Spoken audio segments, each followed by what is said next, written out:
Shalom warga kerajaan. Kalau ada perkataan strong man di dalam Alkitab, what is in your mind? Banyak kita berkata pasti Samson. Ya, Samson itu sun-like, Simpson, sun-like, seperti matahari. Bayangkan dia itu telah ditetapkan untuk menghancurkan musuh Israel, yaitu bangsa Filistin pada saat itu. Dia berasal dari suku Dan artinya judge. Dan dia jadi hakim di Israel. Tapi saudaraku, apa badannya besar? Tidak. Kalau badannya itu seperti Adi Rai misalnya ya. Atau seperti Arnold Schwarzenegger. Orang tidak tanya dari mana kekuatannya. Dia biasa aja. Tapi ketika roh Tuhan turun atasnya, kekuatannya luar biasa. Sayang 1000 sayang. Kenapa? Orang Israel menyebutnya the weak strong man. Orang kuat yang lemah. Why? Dia memang bisa membunuh 1000 orang tentara Filistin. Cuma dengan apa? Rahang keledai. Sebetulnya saudaraku, ini ironis sekali. Simpson itu seperti keledai yang tidak bisa mengekang hawa nafsunya. Dan dia dilarang untuk menyentuh mayat. Ketika pertama kali dia mengambil madu daripada mayat singa yang dia robek seperti anak kambing. Itu awalnya saudaraku. Dan kemudian dia menikahi perempuan Filistin. Saya kira jarang dibicarakan katanya demi toleransi, tidak. Ya, pernikahan harus seiman. Itu harga mati saudara. Ya, jangan kalah dengan tetangga kita. Salah satu pengkhotbah mereka berkata, Bu, ibu, kalau cari menantu ibu, tanya bu, Yosef atau Yusuf, David atau Daud. Itu mereka. Kenapa kita kalah saudaraku? Kita melihat kehidupan dari Simpson. Mulai dengan apa? Sedikit madu. Ya, sedikit melanggar firman Tuhan. Dan pesta Filistin itu ya minum-minuman keras. Nggak usah banyak-banyak. Sedikit aja, satu kali aja. Kita tahu satu kali akan berlanjut berkali-kali saudara. Bagaimana akhir hidupnya? Dia digunduli, artinya saudaraku itu kan salah satu syarat covenant dengan Tuhan. Dibutakan matanya dan dipanggil ke kuil Dagon. Untuk apa? Untuk melawak di depan mereka. Bisa bayangkan Nabi disuruh stand up comedy. Karena itu saya katakan pada anak-anak rohani saya, humor boleh, joke jangan. Apalagi dirty joke, jangan saudaraku. Dari mulut kita cuma keluar berkat dan sesuatu yang baik. Simpson saudara dipilih, tetapi dalam hidupnya dia tidak melakukan apa-apa. Dia cuma memuaskan hawa nafsunya. Dia bisa membongkar pintu gerbang. Pintu gerbang zaman dulu itu kan dikelilingi oleh parit yang besar. Itu sekaligus jadi jembatan. Jadi dia ngangkat jembatan kayu saudara. Yang ada lapis besinya. Tetapi dia jatuh dengan pelacur. Makin lama makin rendah. Makin lama makin rendah. Dan di tombstone ataupun batu nisan akan tertulis begini. Bukan Simpson, hakim Israel yang menjadi berkat. Tapi di situ akan ada tulisannya. Unchanged, tidak berubah. Ya, unrestrained, tidak bisa menguasai diri. Saudara, perkataan lemah lembut itu bukan lemah gemulai ya. Lemah lembut itu power in control. Minta Tuhan anugerah supaya punya penguasaan diri. Tidak berakhir jadi pelawak seperti Simpson. God bless you all. Amin.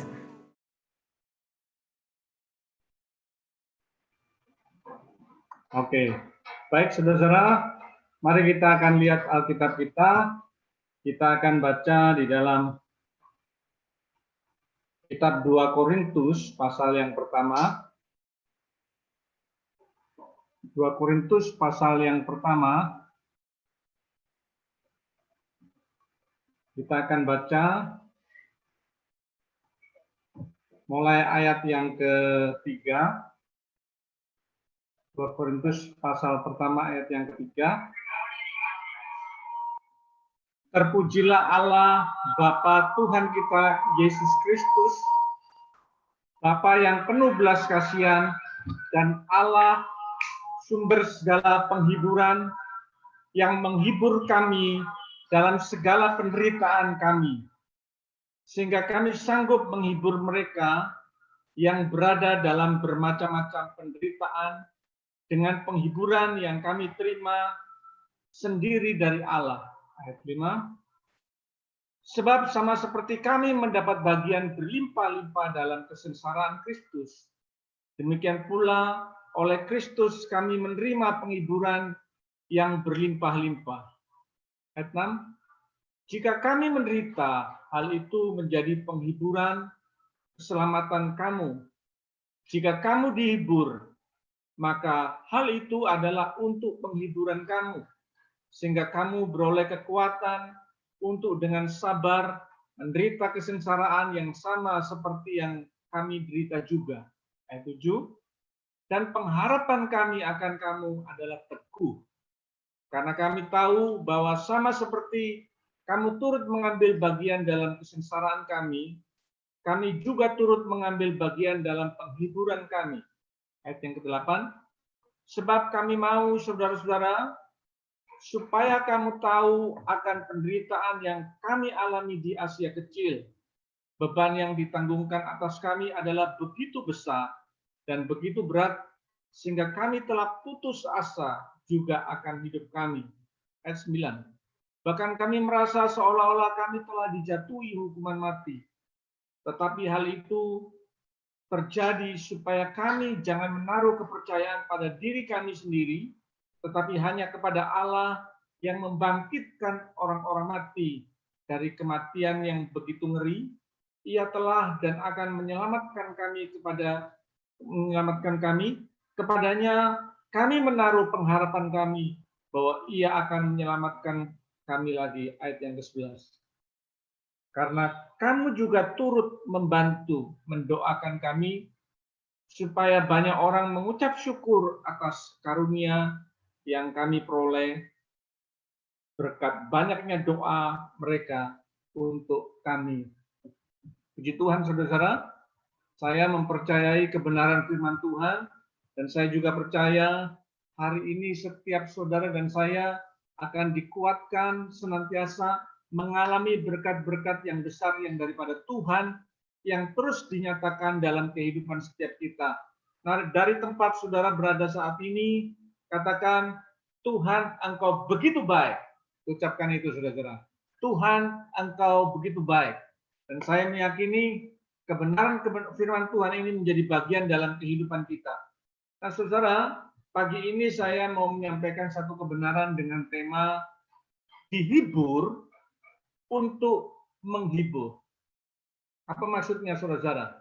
Ya, ketika hidup kita mengalami penghiburan, maka Tuhan mau kita semuanya juga menghibur banyak orang supaya mereka mengalami hal-hal yang indah bersama dengan Tuhan. Nah, saudara, mari kita lihat kebenaran ini. Ya, tawaran yang sulit dihindari dalam dunia ini adalah hiburan. Katakan sama-sama, hiburan. Ya, kenapa saya katakan bahwa hiburan itu sulit dihindari dalam kehidupan setiap orang? Mari kita belajar pelan-pelan. Saudara, melalui televisi, melalui bioskop, melalui media sosial yang ada, sebetulnya kita mendapatkan apa yang namanya hiburan itu dalam kehidupan ini. Nah, mari kita lihat selanjutnya. Saudara, melalui musik, film, berita, kemudian infotainment, ya, komedi atau lawak, lalu teater, di dalamnya ada tari, ada dance, kemudian ada sport, olahraga, atau game, permainan anak-anak ataupun dewasa. Kemudian ada hobi seseorang, kemudian ada pornografi yang ditampilkan di tengah-tengah dunia ini. Sebetulnya semua itu, perhatikan saudara, sifatnya untuk menghibur setiap orang. Ya, makanya dalam hari-hari hidup anak-anak, ya, baik orang di luar Kristus maupun orang-orang di dalam Kristus, mereka mencari ini semua, saudara. Menginginkan yang namanya adanya hiburan di dalam kehidupan mereka. Ya. Saya mau nanya buat saudara-saudara, siapa yang tidak nonton TV dalam hari-hari ini? Mungkin nggak ada, saudara-saudara. Kita semua nonton, ya, bahkan ada orang-orang tertentu ya punya acara-acara yang terus diikuti dan itu berhari-hari mereka lihat. Dan kenapa waktu mereka mendengarkan dan melihatnya, mereka merasa ada satu penghiburan yang terjadi dalam dirinya. Ya, pertanyaannya apakah salah? Saya bilang tidak, saudara-saudara. Tetapi kalau itu terus-menerus dalam kehidupan ini dan kita terus melihatnya dan memperhatikannya, maka ada sesuatu yang keliru dalam kehidupan kita. Ya. Nah, saudara, ternyata di samping hal-hal yang saya sampaikan tadi, ada dunia pariwisata yang mana setiap kita itu merindukannya. Saudara dan saya menginginkan, apalagi selama pandemi ini, rasa-rasanya kita menginginkan supaya kita bisa berwisata, saudara. Ya, rasanya kok membosankan kita di rumah terus selama PPKM 2 bulan ini, dan kita menginginkan adanya hiburan yang lain selain tontonan-tontonan semua lawak yang ada. Kita menginginkan yang namanya kita bisa berwisata kemana saja saudara-saudara kita menginginkannya. Nah, ini dulu yang harus saudara perhatikan, bahwa di tengah-tengah dunia tidak ada hal yang dituliskan ini, tawaran yang ada sulit dihindari yang namanya hiburan ini, saudara. Oke, kita akan lihat selanjutnya. Ya. Nah, di dalam setiap penjualan-penjualan yang ada, coba saudara perhatikan sebentar, selalu ada unsur hiburan yang ditampilkan. Seperti apa itu, saudara? Ya, belanja apapun, itu di tengah-tengahnya ada hiburan yang ditampilkan, yang ditunjukkan. Ya. Sebagai apa, saudara? Sebagai hadiah. Biasanya penjualan-penjualan yang tanpa hiburan-hiburan atau tanpa hadiah yang diberikan biasanya tidak terlalu laku, saudara. Ya, kita lihat selanjutnya. Di kantor-kantor, di apartemen itu dilengkapi dengan hiburan-hiburan sebetulnya. Ada alat fitness. Nah, di kantor-kantor, di mal-mal, ada restoran-restoran, bahkan ada massage pijat, ya. Kenapa? Supaya orang datang ke tempat tersebut itu sudah satu rangkaian, saudara. Ya. Kemudian ada pool atau kolam renang, bahkan di situ juga diberikan home theater supaya waktu orang datang dan melihat, mereka merasakan ada satu hiburan yang terjadi. Ya. Oke, kita melihat lanjutnya. Nah, sebetulnya inti dari semua ini adalah untuk menarik konsumen supaya mereka bisa membeli barang-barang yang ditawarkan. Nah, ini semua yang ditampilkan di tengah-tengah dunia, saudara-saudara. Ya. Nah, saya mau lanjutkan buat kita. Nah, ternyata hiburan-hiburan ini bukan hanya di dalam dunia sekuler saja, bukan di dalam dunia secara umum. Ternyata di dalam dunia rohani, hiburan-hiburan itu pun juga tidak ketinggalan. Ya, mari saya tunjukkan buat kita semua. Nah, ada orang-orang atau gereja-gereja tertentu mengatakan begini, Pak, supaya gereja itu ramai, kita panggil artis, ya, artis-artis Kristen, lalu panggil hamba-hamba Tuhan yang top, yang khotbahnya luar biasa, dan khotbahnya disertai dengan lawakan-lawakan. Jadi orang waktu mendengar, mereka berkata, wah, yang ini top ini lucu ini. Nah, ini yang kadang-kala juga ditampilkan di tengah-tengah gereja Tuhan yang ada. Nah, saudara-saudara, saya mau berkata begini, sebenarnya semua ini sah-sah saja. Tetapi kalau tujuannya salah, maka tidak akan merubah kondisi yang ada. Dengarkan, saudara-saudara. Semua yang saudara dapatkan, hiburan baik dalam dunia sekuler maupun di dalam dunia kekristenan, ya, yang ditampilkan, yang diberikan, yang disajikan, saya berkata tadi, itu semua sah-sah saja. Tetapi kalau tujuannya salah, ya, maka semua hiburan-hiburan ditampilkan itu tidak akan merubah kondisi yang ada. Nah, saudara-saudara yang kasih Tuhan, mari kita melihat ini, mari kita mendengarkan ini, supaya saudara menangkap apa yang ingin saya sampaikan, apa yang Tuhan mau untuk saudara menangkap, ya, dan kita mengerti apa yang menjadi maksud Tuhan. Nah, tujuan hiburan itu memberikan kesenangan, memberikan kenikmatan, memberikan sukacita, tawa, ya, dan sebagainya. Kemudian, saudara, hiburan juga menghilangkan stres atau depresi dalam kehidupan ini. Nah, pertanyaannya apa salah? Nggak ada yang salah, saudara. Ya, tetapi dengarkan, semua hiburan ini sebetulnya sifatnya itu sementara, saudara. Nah, hari ini yang mau saya sampaikan buat kita semuanya, kita harus menangkap sesuatu, saudara.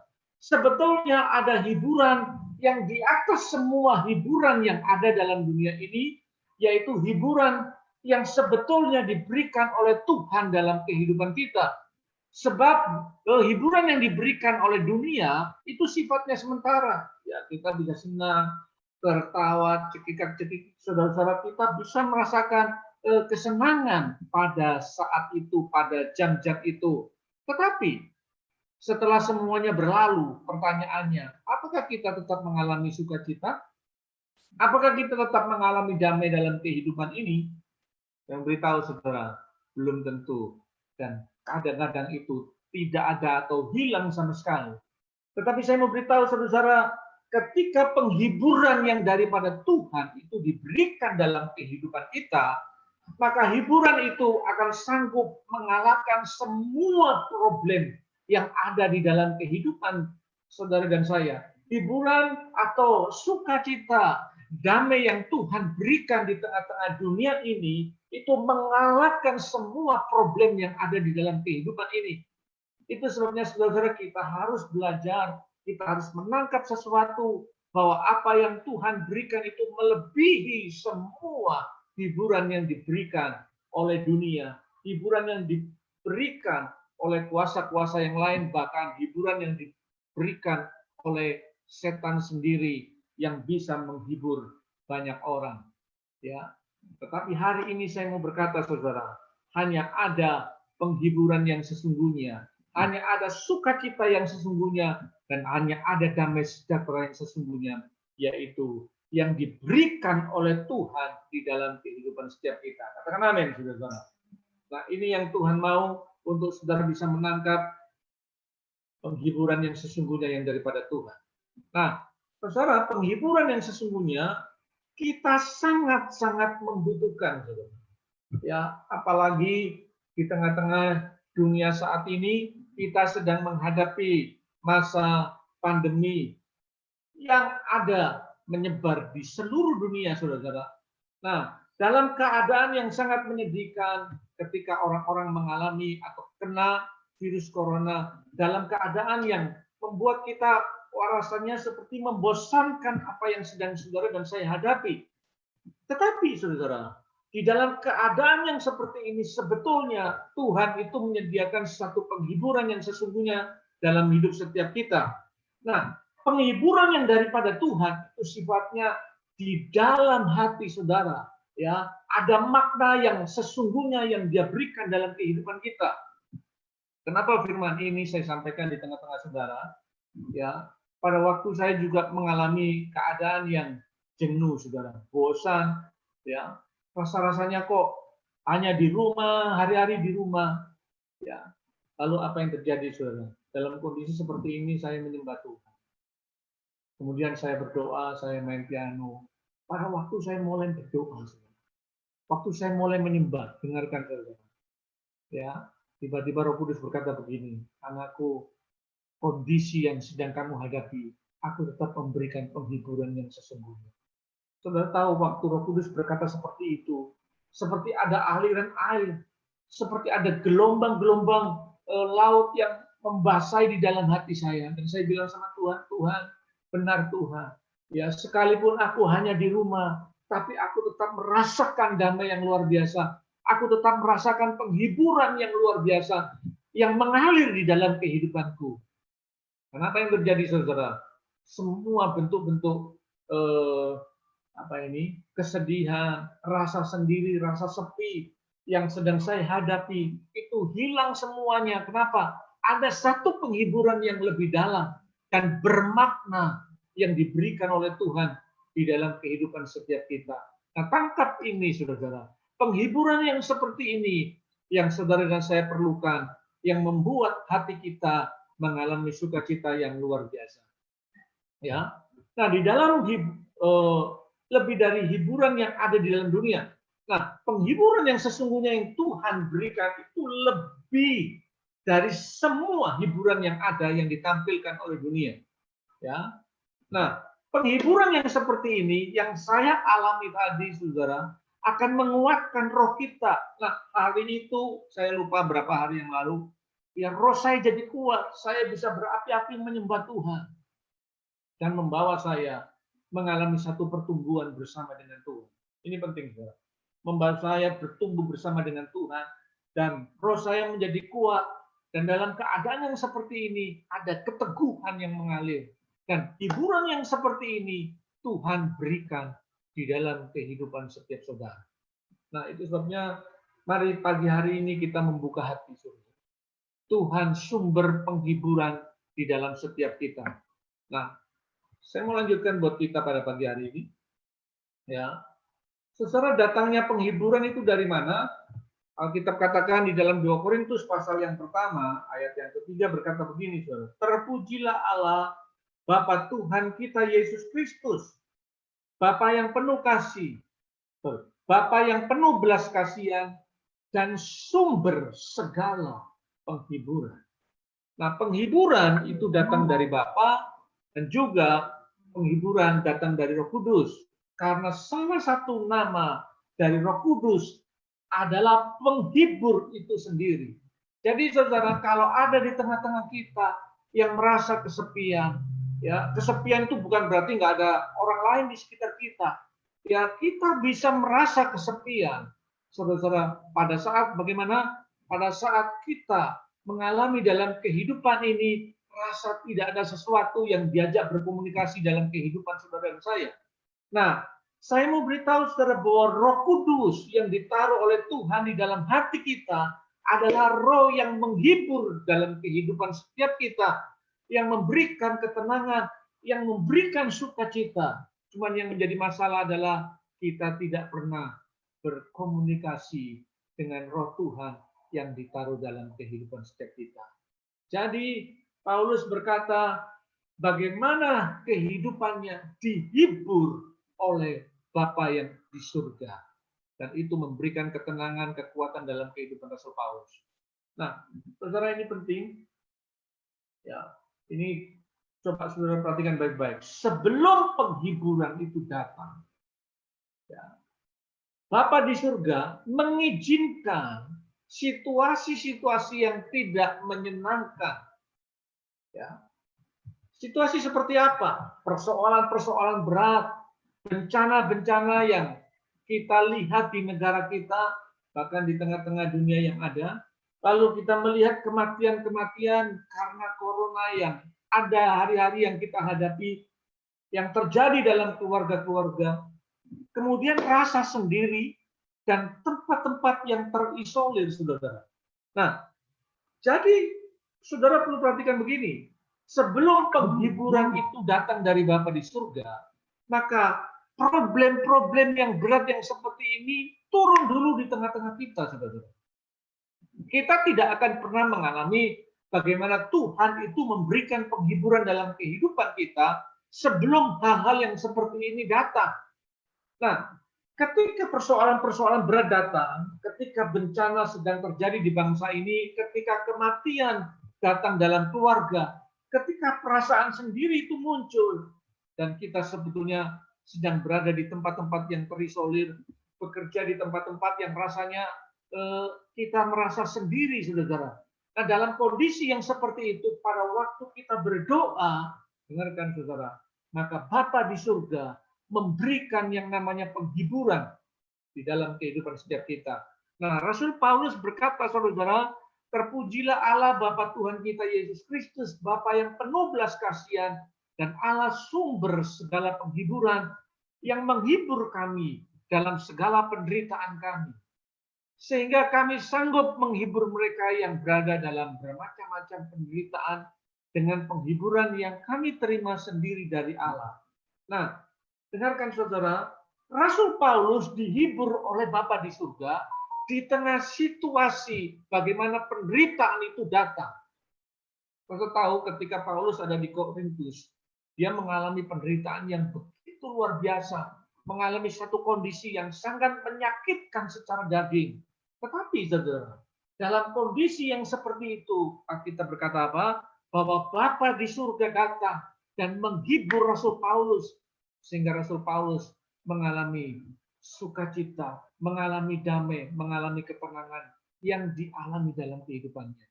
Nah, yang jadi persoalan dalam kehidupan ini, saudara, kita tidak pernah menangkap kebenaran ini. Saudara-saudara tidak pernah merasakan bagaimana kita itu dihibur oleh Tuhan. Tapi hari ini, seperti yang saya alami, bagaimana Tuhan menghibur saya di tengah situasi yang tidak nyaman. Ya, Roh Kudus datang, Bapa datang, menjamah saya, dan hari itu, ya, saya mengalami satu kondisi yang begitu sukacita, begitu tenang, dan begitu damai. Kenapa? Karena Bapa di surga dan Roh Kudus menghibur saya. Demikian juga saudara akan mengalami hal yang seperti ini. Ya, penghiburan tidak datang tanpa ada situasi-situasi sulit yang datang di tengah-tengah kita. Nah, karena itu waktu situasi sulit datang, waktu persoalan muncul dalam kehidupan kita, sebetulnya itu waktu yang terbaik di mana umat Tuhan, di mana gereja Tuhan akan mengalami penghiburan dalam kehidupannya. Ya. Itu sebabnya kalau persoalan datang, saudara, kesulitan datang, kesulitan ekonomi datang, dengarkan saudara, jangan kita menjadi kecewa, jangan kita menjadi sedih, sebab justru dalam kondisi yang seperti itu, Bapa di surga menyediakan yang namanya penghiburan. Bapa di surga menyediakan yang namanya sukacita dan damai yang Dia alirkan dalam hidup setiap kita. Haleluya. Oke, baik saudara, pelayan Rasul Paulus di Korintus, dia berkata apa? Dia mengalami penderitaan yang berat di daerah yang namanya Asia Kecil, dan ada beban yang besar dan ada beban yang berat yang dialami oleh Rasul Paulus. Lalu kita katakan Rasul Paulus sampai putus asa dan seperti mau dijatuhi hukuman mati. Ya, saya bacakan ayat yang ke-8. Sebab kami mau, saudara-saudara, supaya kamu tahu akan penderitaan yang kami alami di Asia Kecil. Beban yang ditanggungkan atas kami adalah begitu besar dan begitu berat, sehingga kami telah putus asa juga akan hidup kami. Pertanyaannya pagi ini, saudara, apakah saudara sedang mengalami keadaan-keadaan yang seperti dialami oleh Rasul Paulus? Mungkin saudara-saudara sudah rasa putus asa karena beban yang berat secara ekonomi, beban yang berat karena situasi kita nggak bisa pergi kemana-mana, dan rasanya membosankan semua yang sedang kita hadapi. Ya. Lalu ayat yang ke-9, Paulus berkata apa? Bahkan kami merasa seolah-olah kami telah dijatuhi hukuman mati. Saudara, kalau saya melayani, kalau saudara bekerja, ya, tiba-tiba menghadapi kondisi yang seperti Paulus alami, mungkin kita tidak akan kuat, saudara. Ya, bagaimana mau melayani Tuhan yang sungguh-sungguh menjangkau jiwa-jiwa, tapi mengalami keadaan seperti mau dihukum mati? Bukankah ini sesuatu yang sangat menyedihkan, sesuatu yang membuat kita, ya nggak mungkinlah Tuhan saya melayani sementara keadaan yang saya hadapi seperti ini. Tetapi itu yang dihadapi Paulus, saudara. Ya, tetapi hal yang terjadi supaya kami, ya, Paulus berkata seperti ini. Tetapi hal itu terjadi supaya kami jangan menaruh kepercayaan pada diri kami sendiri, tetapi hanya kepada Allah yang membangkitkan orang-orang mati dari kematian yang begitu ngeri. Ia telah dan akan menyelamatkan kami. Kepadanya kami menaruh pengharapan kami bahwa ia akan menyelamatkan kami juga. Nah, Bapak Ibu Saudara, bagaimana pengalaman yang begitu berat dialami oleh Rasul Paulus? Ya, supaya tujuannya adalah Tuhan izinkan supaya Rasul Paulus tidak menaruh kepercayaan pada dirinya sendiri dalam kondisi yang begitu berat, tetapi dia hanya bersandar dan berharap kepada Tuhan. Ini pelayanan yang sedang dihadapi Rasul Paulus di Asia Kecil, di kota Korintus. Ya, oke. Nah, pertanyaan yang penting, coba lihat yang di huruf warna kuning ini. Sejauh apa kita mengambil bagian dalam kesengsaraan Kristus, maka sejauh itu pula kita akan menerima penghiburan Kristus. Nah, jemaat Korintus mengalami yang seperti itu. Bagaimana Paulus menderita dan jemaat Korintus mengikuti apa yang dialami oleh Rasul Paulus. Itu sebabnya mereka juga mengalami penghiburan seperti Paulus mengalami penghiburan yang datang dari Bapa. Nah, mungkin khotbah pagi hari ini tidak lazim, saudara. Ya, siapa yang mau mengambil kesengsaraan Kristus dalam hidupnya? Siapa yang mau mengambil kesengsaraan dari hamba-hamba Tuhan yang melayani? Nggak ada, saudara. Tetapi itulah yang terjadi dalam kehidupan Paulus dan juga dialami oleh jemaat di Korintus. Nah, itu sebabnya saya mengambil kesimpulan pada poin ini adalah sejauh apa saudara mengambil bagian dalam kesengsaraan Kristus dalam hidup ini, maka sejauh itu pula kita akan menerima penghiburan yang datang dari Yesus. Ya, saudara, pada waktu Yesus ada di Taman Getsemani, seperti mau mati, saudara, secara manusia. Tapi pada waktu roh yang ada dalam Yesus berkata, tidak, untuk inilah saya dipanggil. Nah, lalu kekuatan Tuhan datang, malaikat Tuhan datang, menghibur Yesus, memberi kekuatan di dalam kehidupan Yesus untuk terus menghadap salib sampai selesai sudah. Nah, dan Yesus mengalami keberhasilan yang luar biasa.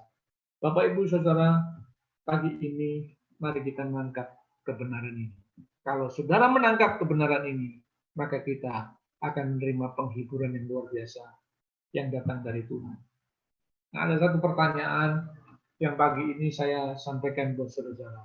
Kira-kira penghiburan seperti apa yang Tuhan berikan dalam hidup kita? Ya, waktu saya renungkan ini, penghiburan yang bagaimana Tuhan yang kau berikan dalam kehidupan Rasul Paulus, ya.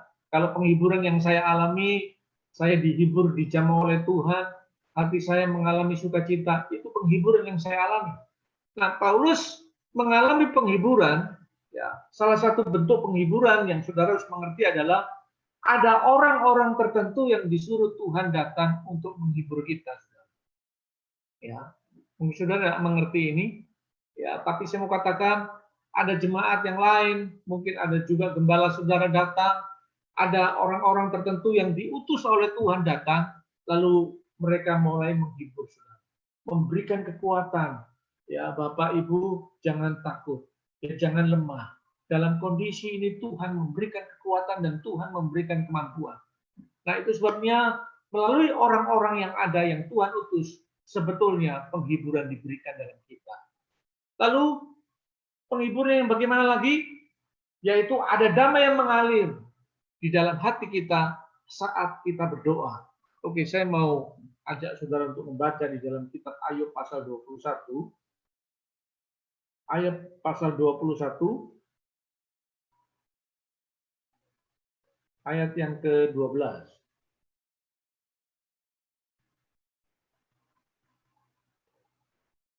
Ayub 21 ayat 12.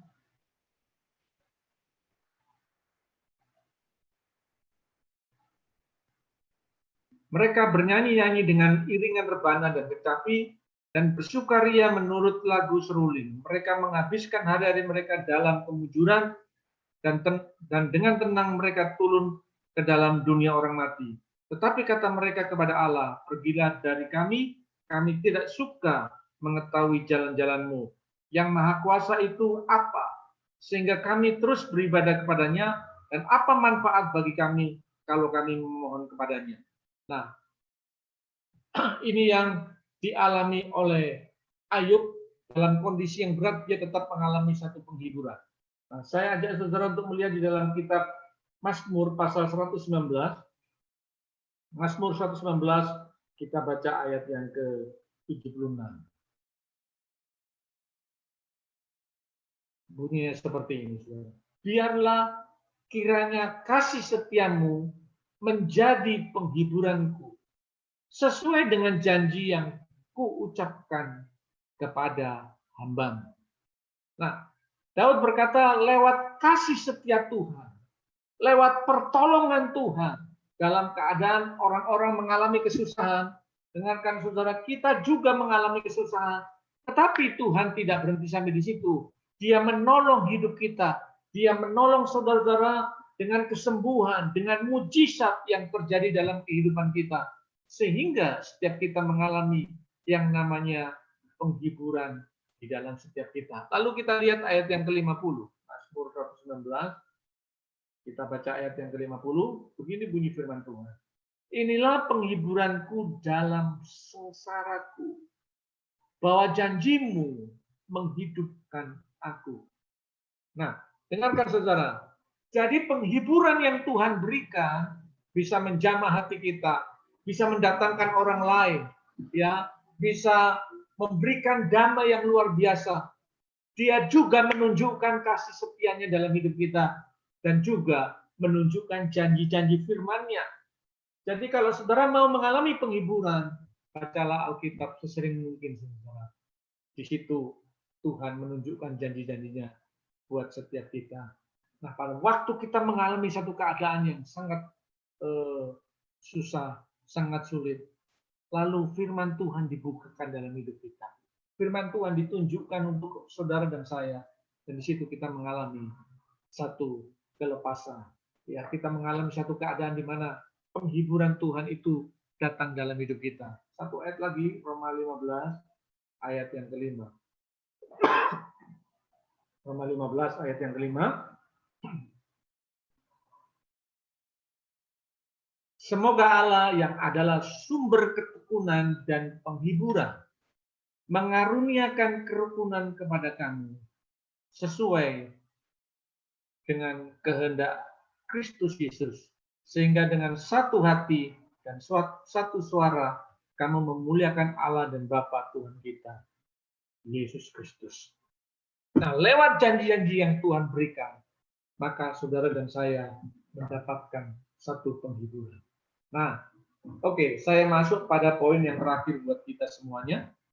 Saudara-saudara yang kasih oleh Tuhan, khotbah saya adalah dihibur untuk menghibur. Nah, bagaimana saudara bisa menghibur orang lain kalau kita belum pernah mengalami yang namanya penghiburan dalam kehidupan kita? Nah, kenapa Rasul Paulus bisa menghibur orang lain? Karena dia berkali-kali mengalami penghiburan yang daripada Tuhan. Nah, hari ini juga saya menghibur saudara-saudara karena saya sudah mengalami penghiburan beberapa hari yang lalu sementara situasi yang rasanya membosankan saudara-saudara. Tapi Tuhan memberikan penghiburan. Nah, itu sebabnya saudara, hari-hari ini kita harus datang kepada orang-orang yang Tuhan tunjukkan dalam hidup kita. Yang mana saudara cerita, menghibur mereka. Kita Mazmur banyak menulis saudara, ya, ceritakanlah perbuatan Tuhan yang ajaib di tengah bangsa-bangsa kepada orang-orang yang merindukan penghiburan di dalam kehidupannya. Nah, pagi yang indah ini saudara, mintalah kepada Tuhan penghiburan untuk hidup kita, ya, supaya saudara dan saya pada akhirnya kita bisa menghibur banyak orang di tengah-tengah situasi pandemi yang sampai hari ini belum menentu yang saudara dan saya sedang hadapi. Ya, yakinlah saudara, ketika Tuhan sudah menghibur kita, sebetulnya Dia juga menginginkan kita semuanya untuk bisa menghibur banyak orang. Dan mereka juga mengalami yang namanya kelepasan di dalam kehidupan mereka. Nah, ini yang Tuhan mau supaya saudara nangkap. Ya, saya tadi berkata saudara, penghiburan akan datang justru di tengah situasi yang sangat sulit. Penderitaan-penderitaan yang sedang dialami oleh Paulus, tapi di situ penghiburan itu datang. Nah, dari penghiburan yang Tuhan berikan, sebetulnya Tuhan mau supaya kita juga memberikan penghiburan kepada orang-orang yang sedang mengalami persoalan yang berat dalam kehidupannya. Nah, ini yang saudara harus mengerti, yang saudara harus nangkap, bahwa Tuhan mau kita dipakai oleh Tuhan untuk bisa menghibur mereka di tengah situasi yang sangat sulit. Kenapa?